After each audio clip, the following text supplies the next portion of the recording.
Now, there's a typical scientific journal, the Quarterly Review of Biology, and I'm going to put together, as guest editor, a special issue on the question, did an asteroid kill the dinosaurs? And the first paper is a standard scientific paper presenting evidence. Iridium layer at the KT boundary, potassium argon-dated crater in Yucatan, indicate that an asteroid killed the dinosaurs. Perfectly ordinary scientific paper. Now, the next one. The President of the Royal Society has been vouchsafed a strong inner conviction that an asteroid killed the dinosaurs. It has been privately revealed to Professor Huxtane that an asteroid killed the dinosaurs.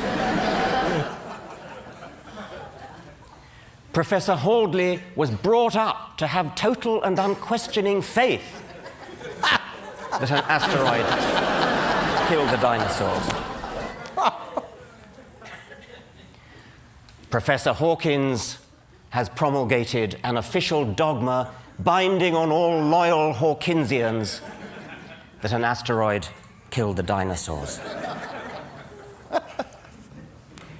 That's inconceivable, of course.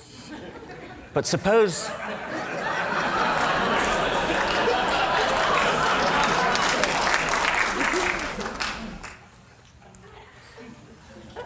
in 1987, a reporter asked George Bush Sr. whether he recognized the equal citizenship and patriotism of Americans who are atheists.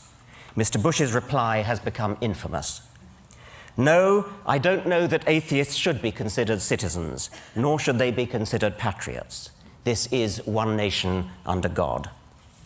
Bush's bigotry was not an isolated mistake blurted out in the heat of the moment and later retracted. He stood by it in the face of repeated calls for clarification or withdrawal. He really meant it. More to the point, he knew it posed no threat to his election. Quite the contrary. Democrats, as well as Republicans, parade their religiousness if they want to get elected. Both parties invoke one nation under God. What would Thomas Jefferson have said? Incidentally, I'm not usually very proud of being British, but you can't help making the comparison.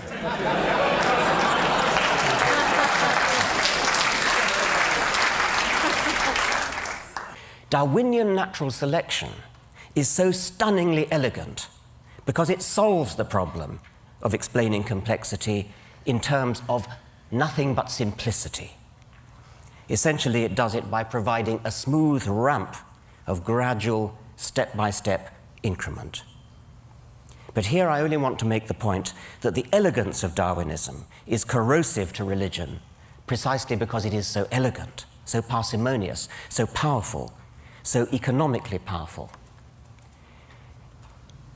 It has the sinewy economy of a beautiful suspension bridge. The God theory is not just a bad theory. It turns out to be, in principle, incapable of doing the job required of it. So returning to tactics and the evolution lobby, I want to argue that rocking the boat may be just the right thing to do. My approach to attacking creationism is unlike the evolution lobby. My approach to attacking creationism is to attack religion as a whole. And at this point, I need to acknowledge the remarkable taboo against speaking ill of religion. And I'm going to do so in the words of the late Douglas Adams, a dear friend who, if he never came to TED, certainly should have been invited. He was? He was, good. I thought he must have been. He begins this speech, which was tape-recorded in Cambridge shortly before he died. He begins by explaining how science works through the testing of hypotheses that are framed to be vulnerable to disproof. And then he goes on, I quote, "Religion doesn't seem to work like that. It has certain ideas at the heart of it which we call sacred or holy. What it means is, here is an idea or a notion that you're not allowed to say anything bad about. You're just not. Why not? Because you're not." Why should it be that it's perfectly legitimate to support the Republicans or Democrats, this model of economics versus that, Macintosh instead of Windows, but to have an opinion about how the universe began, about who created the universe, no, that's holy. So we are used to not challenging religious ideas. And it's very interesting how much of a furore Richard creates when he does it. He meant me, not that one. Okay.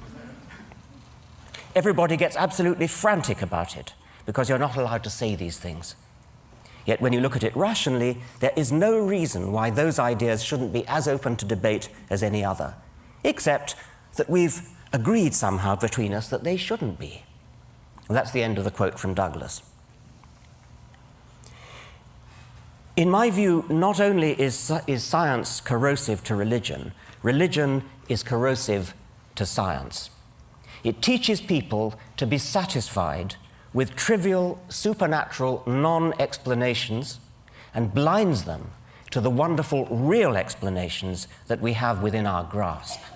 It teaches them to accept authority, revelation, and faith instead of always insisting on evidence.